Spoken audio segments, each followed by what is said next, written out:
Você só serve para lavar o chão. Meu chefe me disse por eu ser faxineira. Eu pedi demissão naquele dia. Dias depois, sou convocada para salvar uma pessoa no hospital e meu ex-chefe se espanta ao ver que eu era a médica, que poderia salvar a vida da esposa dele. O som do copo de plástico batendo no chão foi seco, quase um estalo, mas a poça de água que se formou em seguida parecia gritar no silêncio do corredor polido. Eu parei, o esfregão ainda em minhas mãos, e olhei para a cena. Meu chefe, um homem de meia-idade com um terno que parecia sempre um número menor para ele, estava parado com a mão ainda no ar, como se o copo tivesse escorregado por um terrível acidente. Mas seus olhos contavam uma história diferente. Havia um brilho de desprezo neles, um sorriso mínimo e cruel nos cantos de sua boca. Ora, veja só que desastre, ele disse, a voz falsamente surpresa. Beatriz, você pode limpar isso para mim? Fui tão desajeitado. Meu estômago se revirou. Não era a primeira vez. Naquela única semana de trabalho, ele já tinha acidentalmente derrubado migalhas da sua mesa bem na hora que eu terminava de varrer. Já tinha, sem querer, sujado o espelho do banheiro que eu acabara de limpar. Cada acidente era uma pequena facada no meu orgulho, uma forma de me lembrar do meu lugar. Ele não sabia nada sobre mim, exceto que eu usava um uniforme azul e carregava um balde. E para ele, isso era tudo o que eu era, uma faxineira. Respirei fundo, sentindo o cheiro de produto de limpeza misturado com o ar-condicionado gelado do escritório. O normal seria eu simplesmente abaixar a cabeça, pegar o pano e secar o chão. Era para isso que eu estava sendo paga, na final. Manter o lugar limpo. Mas naquele momento, olhando para o sorriso disfarçado dele, algo dentro de mim se quebrou. Era a humilhação deliberada, a intenção de me fazer sentir pequena. Não, eu disse. A palavra saiu baixa, mas firme. Ele ergueu uma sobrancelha, o fingimento de surpresa se desfazendo e dando lugar a uma irritação genuína. O que você disse?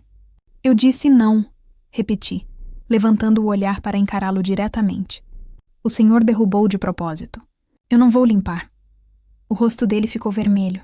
Ele não esperava por aquilo. Ele esperava submissão, uma cabeça baixa e um sim, senhor murmurado. Em vez disso, eu o desafiei. Ele deu um passo à frente, ajeitando o nó da gravata como se estivesse se preparando para uma batalha. Escute aqui.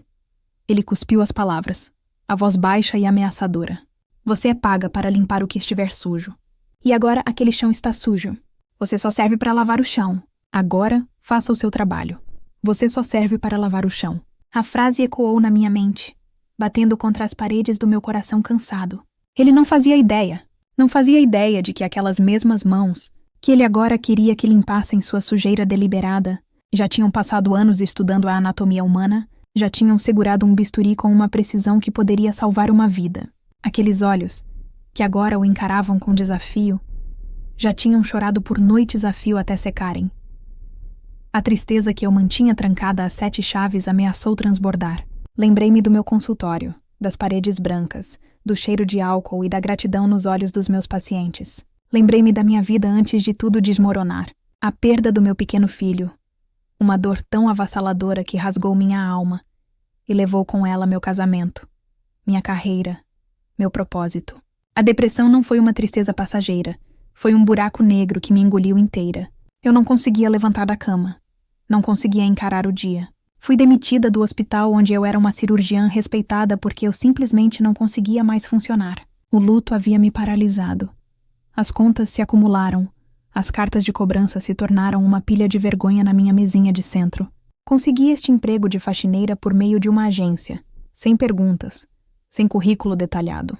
Era um trabalho braçal, honesto e o mais importante. Pagava o aluguel e a comida. Era para ser um recomeço.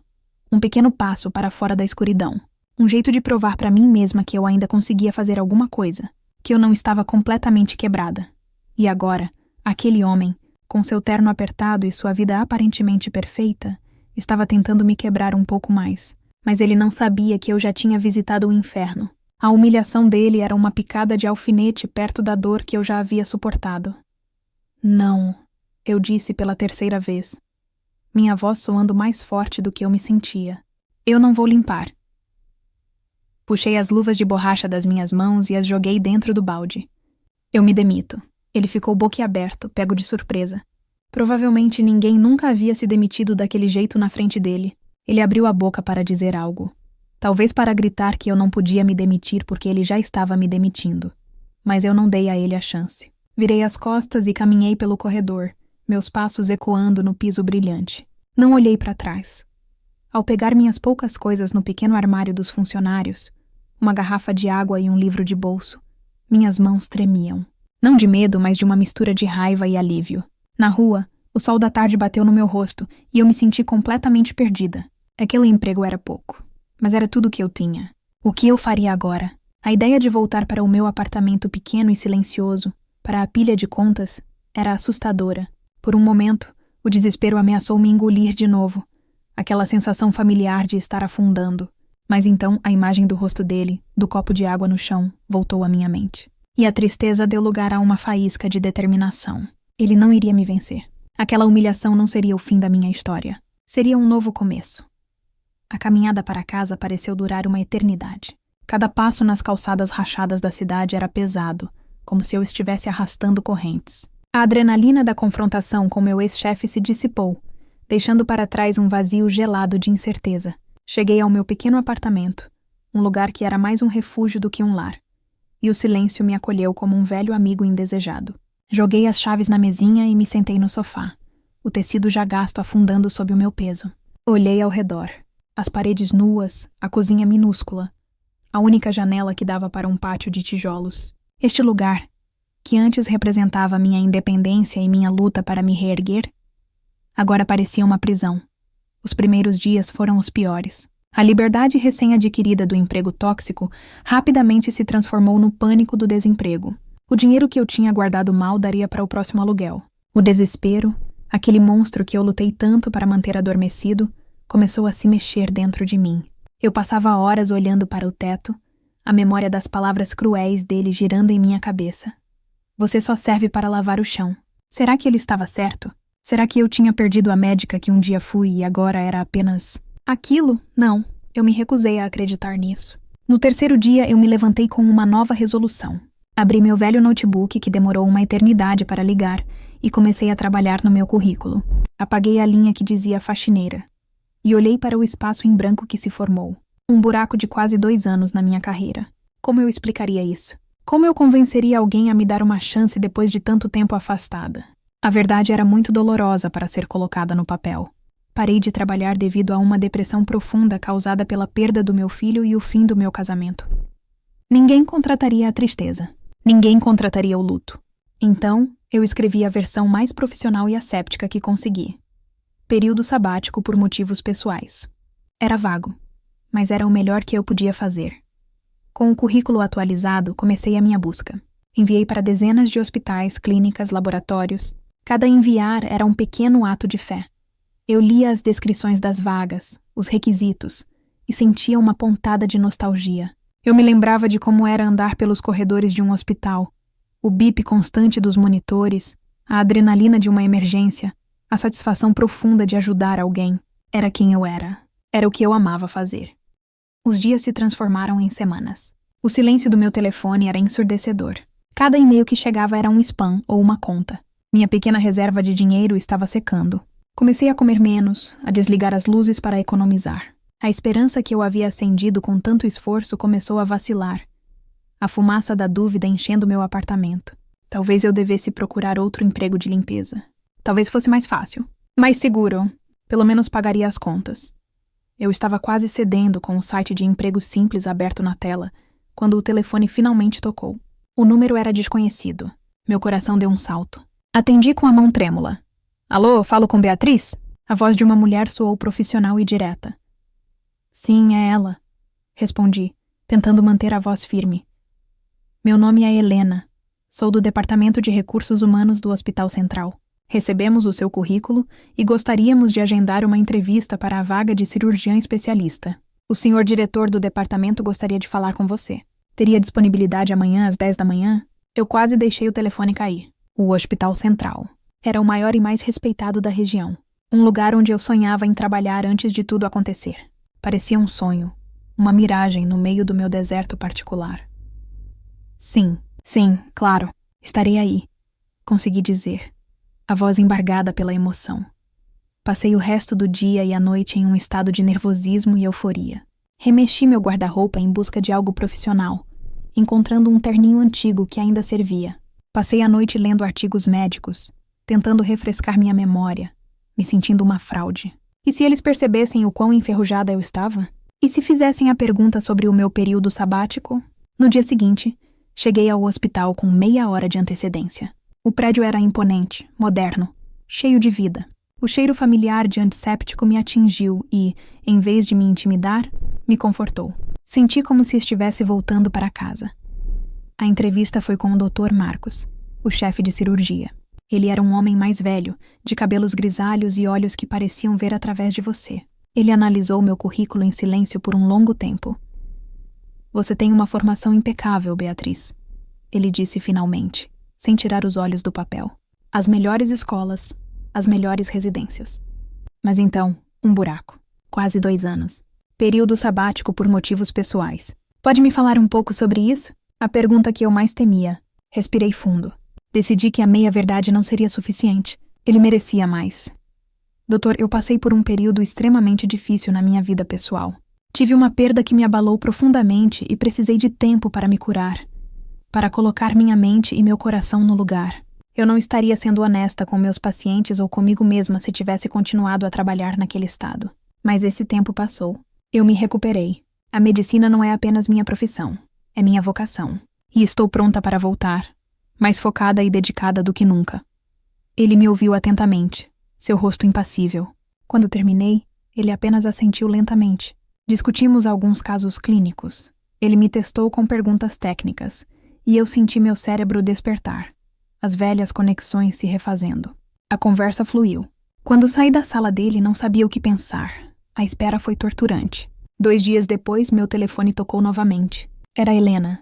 Beatriz, tenho boas notícias. O Dr. Marcos ficou muito impressionado. A vaga é sua. Pode começar na segunda-feira? As lágrimas que eu segurei por tanto tempo finalmente vieram. Não eram lágrimas de tristeza, mas de puro alívio. Eu chorei ali, na minha sala pequena, com o telefone na mão. Eu consegui. Eu não era apenas alguém que servia para lavar o chão. Eu era a Dora Beatriz. E eu estava de volta. A segunda-feira chegou com a promessa de um céu limpo e um recomeço. Acordei antes mesmo do despertador tocar. Uma ansiedade boa correndo pelas minhas veias. Vestir o jaleco branco foi como vestir uma segunda pele que eu pensei ter perdido para sempre. O tecido era um pouco rígido, novo, mas o peso dele nos meus ombros era familiar, reconfortante. No espelho, eu não via a mulher cansada de uniforme azul. Eu via a doutora Beatriz. Um sorriso tímido, mas genuíno, apareceu no meu rosto. Meu primeiro dia no Hospital Central foi um turbilhão de apresentações, burocracias e orientações. Conheci a equipe de enfermagem, outros médicos. Andei por corredores que zumbiam com uma energia que eu sentia falta. A energia da cura, da urgência, da vida. Apesar do nervosismo, eu me sentia em casa. Cada bip de um monitor, cada chamada no alto-falante, era música para os meus ouvidos. No final do dia, eu estava exausta, mas era um cansaço bom. O cansaço de quem usou a mente e o coração para um propósito maior. Eu estava de volta ao meu mundo. Na manhã seguinte, cheguei um pouco mais confiante. Já reconhecia alguns rostos, sabia onde ficava a cafeteria, estava na minha nova sala, organizando alguns prontuários, quando meu telefone de plantão tocou, o som agudo cortando a quietude do ambiente. Atendi prontamente. Doutora Beatriz, aqui é da emergência. Temos um caso de aneurisma cerebral roto, estado gravíssimo. A paciente acabou de dar entrada. O Dr. Marcos indicou a senhora como a especialista principal. Precisamos de você na sala de cirurgia agora. Meu coração disparou. Aneurisma roto. Uma das cirurgias mais delicadas e perigosas que existem. Um fio de cabelo entre a vida e a morte. Toda a teoria que eu revisei, toda a experiência adormecida, veio à tona. Era isso. Era o momento de provar. Não para os outros, mas para mim mesma, que eu ainda era capaz. Estou a caminho, respondi. Minha voz firme, escondendo a tempestade de adrenalina que se formava dentro de mim. Vesti o pijama cirúrgico verde, prendi o cabelo, coloquei a máscara. O ritual era automático, gravado na minha memória muscular. Enquanto eu me dirigia ao centro cirúrgico, minha mente já estava trabalhando, repassando os procedimentos, os riscos, as possíveis complicações. Eu precisava falar com a família antes, explicar a gravidade da situação e obter o consentimento. Uma enfermeira me indicou a sala de espera privativa onde o marido da paciente estava. Empurrei a porta e entrei, meu olhar focado no chão, preparando as palavras difíceis que eu teria que dizer. Senhor, sua esposa está em uma condição muito crítica. Faremos tudo o que for humanamente possível. Doutora, uma voz masculina soou trêmula. Levantei a cabeça e meu mundo parou. O sangue gelou nas minhas veias. Sentado em uma poltrona com o rosto pálido e os olhos vermelhos de choro, estava ele.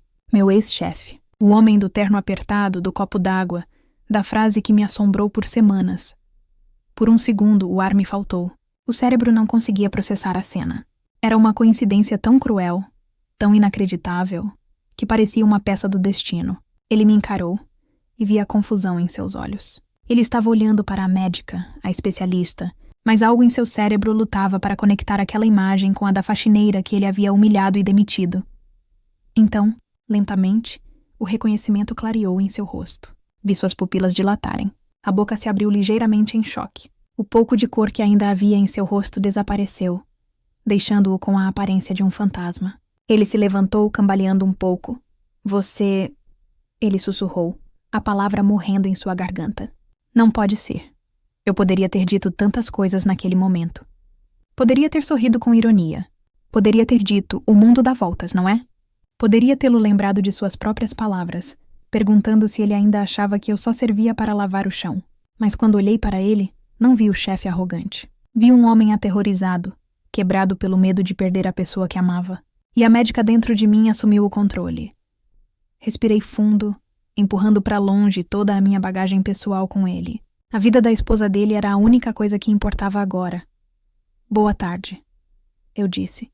Minha voz calma e profissional, como se estivesse falando com um completo estranho. Eu sou a doutora Beatriz. Sou a neurocirurgiã-chefe de plantão e serei responsável pela cirurgia da sua esposa. Ele apenas me encarava sem palavras, o queixo tremendo. O choque, a vergonha e o medo travavam uma batalha em seu rosto. Como isso é possível? Ele finalmente conseguiu gaguejar. Eu sou médica. Esta é a minha profissão. Respondi de forma simples, sem dar mais detalhes. Não era hora nem lugar para isso. A situação da sua esposa é extremamente grave. Um vaso sanguíneo se rompeu no cérebro dela e precisamos operar imediatamente para tentar conter o sangramento e aliviar a pressão. A cirurgia é de altíssimo risco, mas é a única chance que ela tem. Ele desabou na poltrona, passando as mãos pelo cabelo, o desespero tomando conta dele. Por favor, ele implorou, a voz embargada. Por favor, salve ela. Eu faço qualquer coisa. Eu lhe pago o que você quiser.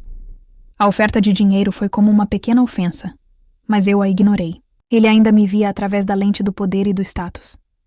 Senhor, eu disse, me aproximando um pouco, mantendo a distância profissional. Eu não preciso que você me pague nada. Eu farei pela sua esposa exatamente o que eu faria por qualquer outro paciente. Eu vou usar todo o meu conhecimento, toda a minha habilidade, para tentar salvá-la.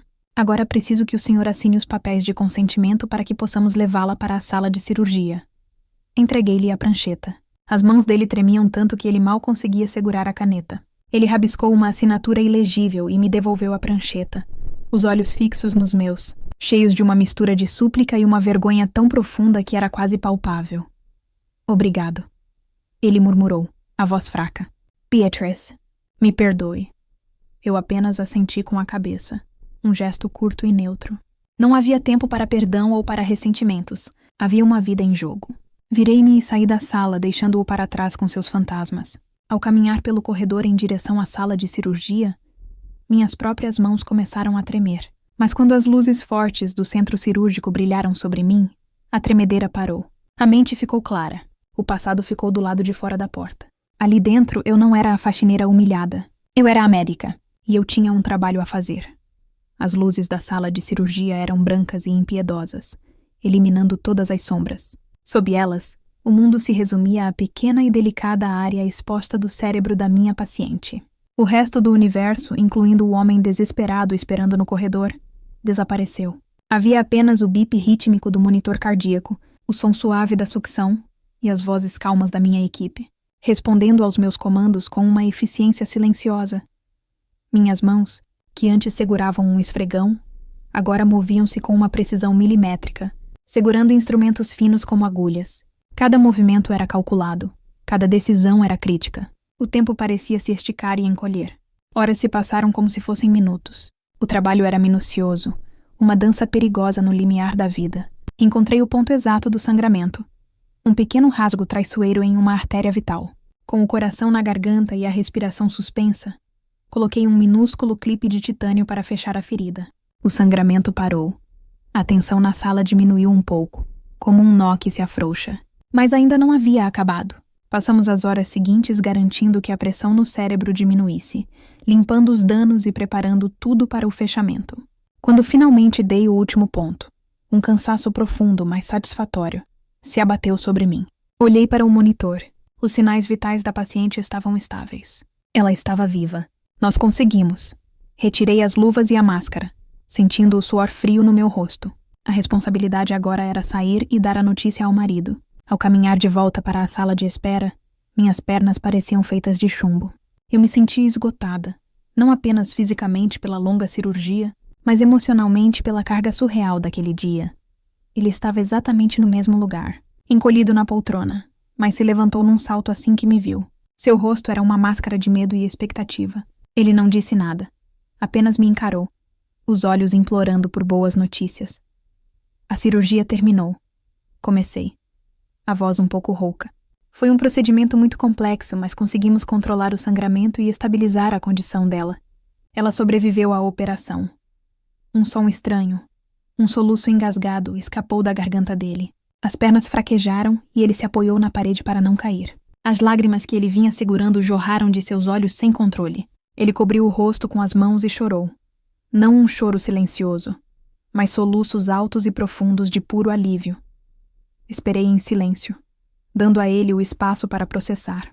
Depois de um longo momento, ele limpou o rosto com as costas das mãos e olhou para mim. A arrogância, o desprezo, tudo aquilo havia sido lavado por suas lágrimas. No lugar havia uma vulnerabilidade crua, uma gratidão tão imensa que parecia transbordar dele. Obrigado, ele disse, a voz quebrada. Doutora, Beatriz, eu não sei como agradecer. Você salvou a vida dela. Você salvou a minha vida. Ele deu um passo à frente, como se quisesse me abraçar, mas hesitou, parando a uma distância respeitosa. Eu preciso dizer, me perdoe pelo que eu fiz, pelo que eu disse. Não há desculpa. Eu fui um idiota, um ser humano horrível. E mesmo depois de tudo, você... Ele engoliu em seco, incapaz de terminar a frase. Eu olhei para aquele homem desfeito e não senti raiva, não senti triunfo. Senti apenas uma calma profunda. A melhor resposta para a sua humilhação não era uma palavra dura, mas o ato que eu acabara de realizar. A minha competência era a minha resposta. Seu único dever agora é cuidar da sua esposa, eu disse, a voz suave. Ela terá uma longa recuperação pela frente, mas as chances dela são boas. A equipe de enfermagem virá chamá-lo assim que ela estiver instalada na unidade de terapia intensiva. Assenti com a cabeça e me virei para sair. Eu precisava descansar. Aquele capítulo, de alguma forma, parecia encerrado. As semanas seguintes foram de trabalho intenso e gratificante. Eu me sentia viva, útil, fazendo o que nasci para fazer. A esposa do meu ex-chefe se recuperou bem, e logo foi transferida para um quarto normal. Eu a visitava nas minhas rondas diárias, e ela era uma mulher gentil e grata, sem saber de nada da nossa história. Ele estava sempre ao lado dela, cuidando dela com uma dedicação comovente. Nossos encontros eram breves e profissionais. Ele sempre me olhava com um respeito quase reverente, mas a vergonha ainda estava lá, em seus olhos. Cerca de um mês depois, em um sábado de folga, eu estava em um centro comercial, tomando um café e lendo um livro, aproveitando a normalidade da vida. De repente ouvi meu nome ser chamado. Eram eles. Ela caminhava devagar, mas sem ajuda, e tinha um sorriso radiante. Ele parecia mais leve, mais feliz. Doutora Beatriz, que bom encontrá-la, disse ela, a voz cheia de calor. Eu queria agradecer mais uma vez. Eu não estaria aqui se não fosse por você. Fico muito feliz em vê-la tão bem, respondi, sorrindo de volta. Ele esperou que ela terminasse e então me olhou. Podemos conversar por um minuto? Fomos para um canto mais tranquilo. Ele parecia nervoso. Eu queria que você soubesse. Eu não trabalho mais naquele escritório. Fui demitido. Eu ergui as sobrancelhas, surpresa. O diretor-geral chamou-me em sua sala alguns dias depois. Daquilo, Ele disse, claramente se referindo à cirurgia. Aparentemente, ele estava revisando as câmeras de segurança por outro motivo e viu o que aconteceu no corredor. Ele viu o copo d'água. Ele viu tudo. Fiquei em silêncio, processando a informação. Ele disse que a empresa não tolera aquele tipo de comportamento, aquele desrespeito com qualquer funcionário, não importa o cargo, e me mandou embora. Ele deu um suspiro, mas não parecia triste. E o mais engraçado é que eu não senti raiva. Eu senti alívio. Eu mereci aquilo, Beatriz. O que eu fiz com você foi apenas a ponta do iceberg de quem eu tinha me tornado. Aquele susto com a minha esposa. E depois ver você. A mulher que eu humilhei, sendo a única pessoa no mundo que poderia salvá-la. Isso me mudou. Abriu meus olhos. Ele olhou para a esposa, que o esperava pacientemente a alguns metros de distância. Perder aquele emprego não foi nada. Quase perdê-la foi tudo. Hoje eu só me importo com isso. Ele se virou para mim novamente. Eu sei que um pedido de desculpas não apaga o que fiz, mas eu sinto muito. De verdade. E obrigado por ter dado a mim e a minha esposa uma segunda chance. Eu olhei para ele, para o homem que agora parecia tão diferente daquele que me atormentava, e senti um peso sair dos meus ombros. Eu não precisava do seu fracasso para me sentir bem. A minha felicidade não vinha de vê-lo punido. Vinha do meu próprio sucesso, da minha própria superação. Vinha de saber que, apesar de toda a dor e toda a escuridão que eu enfrentei, eu ainda tinha a capacidade de curar, de salvar uma vida, inclusive a dele. Fico feliz que vocês estejam bem, eu disse, e era a mais pura verdade. Desejo tudo de bom para vocês. Despedi-me deles e voltei para o meu café. Enquanto observava o movimento das pessoas, um sentimento de paz me envolveu. Aquele ciclo de dor e humilhação havia finalmente se fechado. E no final, a melhor resposta, o verdadeiro final da história, não foi sobre ele. Foi sobre mim. Eu estava de volta mais forte do que nunca. Eu era outra Beatriz, e eu havia salvado uma vida. Mas no processo, acho que também terminei de salvar a mim mesma.